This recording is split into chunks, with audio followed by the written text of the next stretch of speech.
Welcome to the third hour of our program, and on the line with us is our old buddy Dean Obeidallah, the host of the Dean Obeidallah Show, weekdays 6 to 9 p.m. Eastern Time, right here on Sirius XM Progress Radio Channel number 127. He's also a columnist with CNN.com and MSNBC.com and a contributor to the New Republic. His Substack, his regular newsletter is called The Dean's Report. You can find it over at Substack.com. DeanObeidallah.substack.com, deanofradio.com, his official website, and you can tweet him or X him or whatever they call it at Dean Obeidallah. Dean, welcome back to the program. So, you have been talking on the Dean's Report, which I get and I read, and I recommend everybody do the same. You've been talking about Donald Trump committing treason. You have been talking about he should be denied bail, and now we've got this most recent. Today at 5 o'clock, everybody has to submit their stuff to the court. You want to give us, first of all, as an attorney, give us an overview of what this process is and what it's all about and how you think it should play out. Well, this process right here, right now, is pretrial scheduling motions. This is going to be, the government has to submit today by Monday. They're, on one level, a whole sort of a summary of what they want in terms of scheduling and a trial date. We're going to hear that. The other thing is a protective order discussion that's going to go back and forth, and that's just going to work itself out. To me, the more important thing is this, that the judge in the case, Judge Chutnick, refused to give Trump's lawyers 3 extra days to respond to the government's application for a protective order. 3 days is nothing. She said no to them to set a tone here, that you're not going to slow this down. I control this court, and that's so vitally important. I wrote about it for my Dean's Report, how she is Donald Trump's worst nightmare. Not because she won't be fair. She will be perfectly fair. She's a former public defender. Her decisions have been all so often very protecting defendants' rights. Trump couldn't got a better judge there. She'll be immensely fair. What she won't do is play games. She's going to control this court. She has a history of standing up to Donald Trump when he wanted to not turn over documents from the National Archives and that he had in the Trump administration for January 6th committee. And very harsh on sentencing, very harsh. Even though she's very liberal, very harsh on sentencing. And the idea is, it's consistent in my view, Tom. It's the idea of she protects defendants' rights because she believes in our Constitution. She also has been very harsh in sentencing January 6th defendants because she believes in our Constitution. She's protecting them both by doing the same thing. So I could tell you this, Tom, if Donald Trump is convicted of 1 or 2 or 3 or 4 felonies that he's facing, it's not going to be Mar-a-Lago. She's going to sentence him to prison. That's where Donald Trump's going to go. And I think that's really important that Donald Trump end up in prison. As I said on cable news and on my show, my belief, Tom, is that Donald Trump not only has to go to prison, he has to die in jail. And I don't say that to be cruel. I say that if you wanted to protect our democratic republic from anyone, a democratic demagogue in the future or a Republican or Trump, the way you do that is you punish Donald Trump and you make an example of him.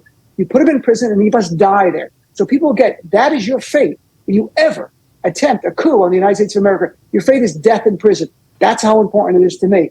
And I say that not to be hyperbolic. I say it because we have to stand up now, and I hope our court system does the right thing and sends him to jail for the rest of his natural life.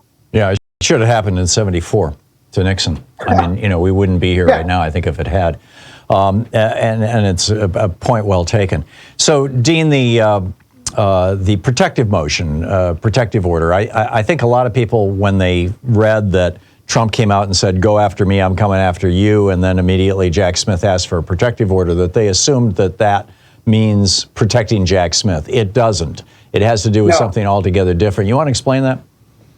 Well, in this case, what they're asking for, and I don't know if it's going to broaden out, but right now it's the idea of not allowing discovery that's turned over by the government, because they're obligated under federal law and under state law to turn over what they've gathered to the defense. This is all the dirt that they've gathered on Trump, in other words. Right, exactly. Including, by the way, the names of the witnesses that they've interviewed who have ratted out Trump. He's going to discover all this stuff. He's going to learn all this stuff in this discovery process. He probably knows most of it, in that the reporting has been of people going to the grand jury, so he's seen that list. I don't know if they're going to indicate right now witness lists for trial. That's sort of down the road in all likelihood. But they're going to start before, because today is just the parameters. Like, we're going to give you this information, but here are the rules, and you can't reveal that. So they're not giving him anything today. They're trying to make a discussion, and usually you negotiate it. But in this case, the defense is playing games, and that's why I'm so glad the judge said no to their request for a 3-day adjournment of this postponement. It's really important. I mean, apparently Trump's lawyer was too busy because he had to go on TV 5 times yesterday, literally 5 times. How about stay off TV and go do your job as a lawyer? Right. You know, stop spewing information on television to confuse people. And that's all he was doing yesterday. It really was laughable what he was saying. It's not legally sound, almost anything he said. Every now and then he touched on certain things, but it was more for, I guess, the Trump base to go repeat garbage to each other. That's all it's about. Right. So when the judge, the initial judge, the magistrate judge before whom he was arraigned, which is not Judge Chutkan, who is going to view the case, when he went before her last week, she had him sign this document that swears that he will not try to intimidate witnesses, that he will not go after officers of the court, which would be the attorneys and the prosecutors involved. He, to my mind, has clearly violated that. And she made it very clear to him, and he signed the document, that if he violated that, he was facing the possibility of a spectrum of charges ranging from, being held in contempt of court to being immediately having essentially his bail revoked. I think he's out on his own recognizance, but having that revoked and being thrown into the slammer. What do you think the odds of all that happening are? I think very slim at this point. I think it has to be something very specific. So right now, he's venting. Donald Trump has attacked every judge who hasn't done what he wanted, including his own Supreme Court justices who rejected in December 2020 his request to essentially overturn the election. And he slammed them, no courage, no wisdom, because I just wrote about it, looking back at that.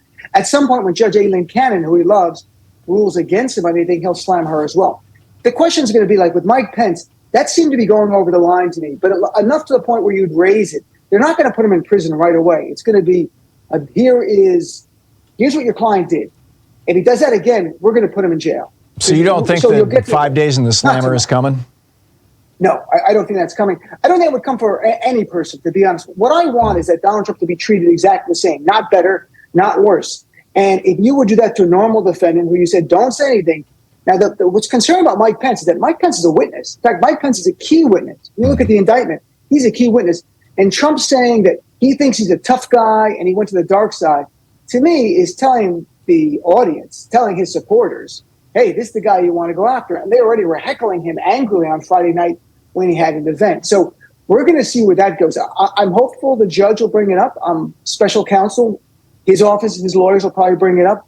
But they can't allow this. They can't just roll their eyes to everything, because then it makes everyone question the entire integrity of the system. You want people to have confidence in it. So you can say, we did this to other people, we're doing it to you. And you do the same thing. So I think the next thing is going to be a warning. And if he does more specifically stuff, then you could see him potentially get remanded to custody for a period of time. Does that warning come tomorrow or today? I think today are just deadlines for filings. I don't think there's any kind of actual appearance today. I'm not sure. There could be an appearance that I missed, but I really think it's filings today by 5 o'clock. And so does the filing for the protective order have anything to do with a concern the court may have that he has already violated the terms of his release, or are those completely separate things? It would likely be separate, a motion by the prosecution to revoke bail, saying he violated terms of his bail conditions. So that would be standalone motion. So that process has to be initiated by Jack Smith? It would, unless I guess it was so egregious the judge, it's called sua sponte, on her own, says, hey, I'm bringing this up because it's outrageous. But generally it would have to be the lead of the special counsel or the prosecution in the case to come forward. Given everyone's watching this, it's not going to be a surprise. If you see it, he does more of it, because he even posted today, and I don't read his post, but I see the articles, he even backed off going, I wasn't attacking Mike Pence. I was just saying that, so I think his lawyers went to him and said, if you do that again, you're going to go to jail. Right. So I don't think he wants to go to jail. There are people going, he wants a gag order. He wants to be held in custody, be the ultimate victim. Yeah, a little bit. I don't think anyone wants to go to prison. And you lose your custody, you lose your control. I don't think Trump wants that. He'll push it as far as he can. He's been able to get away with a lot. But, I mean, to my point, by the way, Tom, that I argued in my article, that what Donald Trump did is treason, is not to the black letter of the law. It's very narrow what treason is. It's the idea of what we understand treason to be. This man took an oath. He put his hand up on the Bible and he said that he would protect our Constitution to the best of his abilities. And he did the opposite. In fact, his attorney, John Lauer, yesterday admitted Donald Trump technically violated the Constitution. He didn't technically, he knowingly, intentionally. Donald Trump committed treason, in my view, in that he was sworn to protect our nation, and instead he turned on our nation to try to overturn the election. And to me, I hope people read the indictment, but just read line 3 of the indictment. Line 3 of the indictment says, despite having lost, the defendant was determined to remain in power, period. So right. Despite having lost, Donald Trump was determined to remain in power. Everything flows from that. He lost. He did not want to have a peaceful transfer of power. He didn't care the will of the people. He didn't care about our votes. He just wanted to stay in power. This man, this to me is treason. Yeah. This is a traitorous act. Did you catch, we just have a minute before we hit a hard break here, Dean. Sure. Did you catch Eileen Cannon this morning in an order that was favorable to Trump, revealing the fact that Jack Smith is running a separate, secret grand jury out of her district, and she seems to be pissed off about it? I saw that, and I've never practiced federal criminal law, so I don't know if that's a normal question by a judge going like, hey, we had this trial. What are you doing? Are you still doing this? And her next question will be like, if you're going to indict him more, we shouldn't have a trial right away. Let's wait. So that may or may not be fair. We're going to see where it goes. Let's see what Jack Smith says. Well, there's people suggesting that this would be her revealing the existence of a secret federal grand jury as grounds for a demand for recusal. I don't know if she revealed it or if the media is camped out in front of every grand jury. She's not camped out. No, she revealed it in the order. She No, but I'm saying I don't know if she learned about it. I don't know how she learned about it. Oh, I see. In other words, is it actually a secret or is it already public information? Right, or is it that we know about the grand jury's meeting because the reporters are camped out outside of courthouses now, right? So I don't know. If she learned about it only from essentially confidential information and revealed it, that's troubling, and perhaps it could be an ethical violation as a judge. I have a sense it's probably not. She's looking for any excuse to postpone the case beyond the election. Just so everyone knows that. She's looking for any excuse that she could with a straight face do it. This might be her excuse. That's what she's looking for. I got it. The great Dean Obeidallah. Check him out on Substack. Thank you, Dean. This is the Thom Hartmann Program. It's the Dean's Report over on Substack. You can easily find it. We'll be right back. It's 18 minutes past the hour.